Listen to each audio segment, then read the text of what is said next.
രാഷ്ട്രീയ പാർട്ടികൾക്കും മൂല്യന്മാരുണ്ടായിട്ടുണ്ട്. ഞാൻ രാഷ്ട്രീയത്തിൽ വന്ന കാലം നിങ്ങൾക്കറിയാമോ?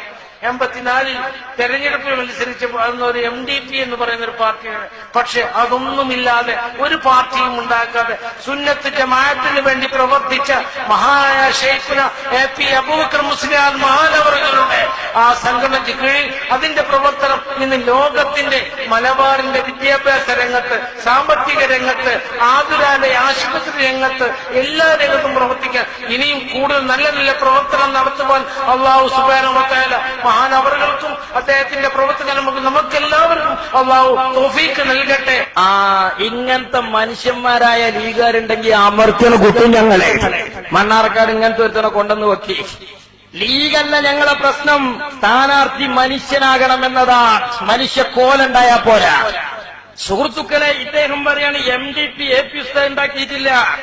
ഉണ്ടാക്കിയത് സ്കൂളുകളാണ്, അനാഥാലയങ്ങളാണ്, ഹോസ്പിറ്റലുകളാണ്, പള്ളികളാണ്. ഇങ്ങനെയുള്ള സാമൂഹികപരവും വൈജ്ഞാനികപരവുമായ മതപരവുമായ പ്രവർത്തനങ്ങൾക്ക് ഈ പ്രസ്ഥാനത്തിന് സൗകര്യം ലഭിക്കണം.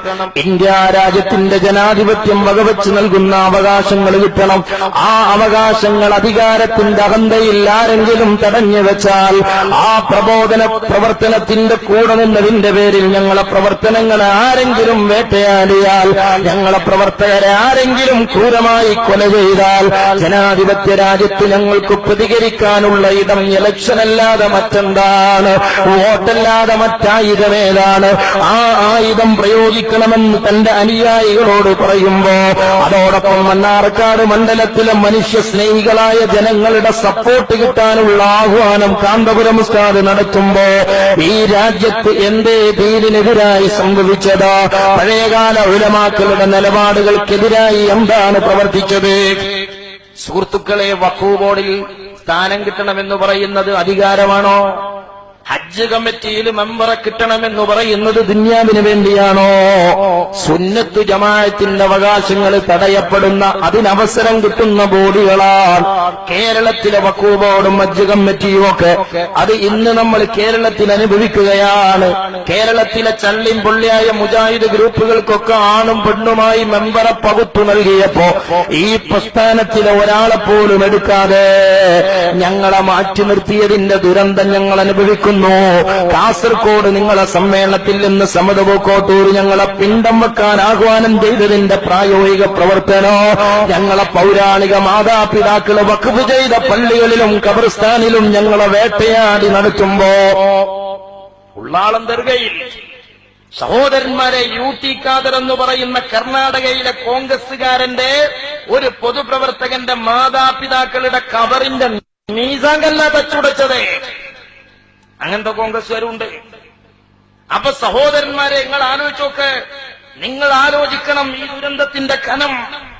ഇവിടെ അത്തരം നിലനിൽപ്പിന് വേണ്ടി ജനാധിപത്യ രാജ്യത്ത് ഈ പ്രസ്ഥാനത്തിന് ഇസ്ലാമിക പ്രബോധനം നടത്താൻ അർഹതപ്പെട്ടത് കിട്ടണം. അത് തടയുമ്പോൾ അതിനെതിരെ പ്രതിരോധിക്കണം. അത് മോശാണോ? നൗഷാദ് മൗലവി അതിനെ മോശാക്കി ചിത്രീകരിക്കുകയാണ്. ഇപ്പൊ എന്തിനാ നിങ്ങൾ മണ്ണാർക്കാട് ഇത് വർത്താനം പറഞ്ഞു വന്നത്?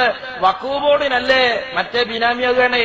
ഹജ്ജ് കമ്മിറ്റി കിട്ടാനല്ലേ കൂടത്തായി 2 ആഴ്ച മുമ്പ് പറഞ്ഞത്? 2 ആഴ്ചയ്ക്ക് ശേഷം ഇയാൾ എടുത്തു പറയാൻ. എന്നാ പിന്നെ ഒരു കാര്യം ഉണ്ടെങ്കിൽ നമുക്ക് അംഗീകരിക്കും. അതെന്താ? നിങ്ങൾ അംഗീകരിച്ചാ അവിടെ തേങ്ങാക്കൊലയാ. എല്ലാ സമയത്തും ഈ നയാണെങ്കിൽ കുഴപ്പമില്ല. ഇനിയിപ്പോ കുഴപ്പമുണ്ടായ ഇവിടെ എന്താ വരാൻ പോണ? പക്ഷെ ഇപ്പൊ ആരോ അവരോട് പറഞ്ഞു കൊടുത്തുപോയി, അടുത്ത 5 വർഷം കേരളത്തിന്റെ ചരിത്രമനുസരിച്ച് ഇടതുപക്ഷമാകാൻ സാധ്യതയുണ്ട്. അതുകൊണ്ട് ഇപ്പൊ തൽക്കാലം ഒന്ന് അങ്ങോട്ട് പറഞ്ഞു കൊടുത്ത് എന്നാ വഖഫ് ബോർഡിന്റെ ചെയർമാൻ സ്ഥാനോ ഹജ്ജ് കമ്മിറ്റിയിൽ ഒരു മെമ്പർ സ്ഥാനോ കിട്ടിയേക്കും. ഇതിനല്ലേ ഈ തോന്നിവാസം നിങ്ങൾ ചെയ്യുന്നത്? അതിനാണെങ്കിൽ തന്നെ അത് തോന്നിവാസാവോ മോലേരെ? സുന്നത്ത് ജമാഅത്തിന്റെ അവകാശങ്ങളും നിലപാടുകളും സംരക്ഷിക്കാൻ ഹജ്ജ് കമ്മിറ്റിയിൽ ഒരു മെമ്പറെ കിട്ടണം, വഖഫ് ബോർഡിൽ ഒരു സ്ഥാനം കിട്ടണമെന്ന് ചിന്തിക്കുന്നതും അതിനുവേണ്ടി ചരട് വലിക്കുന്നതും ജനാധിപത്യ ബോധത്തെ ഉപയോഗപ്പെടുത്തുന്നതും തോന്നിയാസാണോ? എടുക്കൂ സമസ്തയുടെ 60ാം വാർഷിക സോവനി.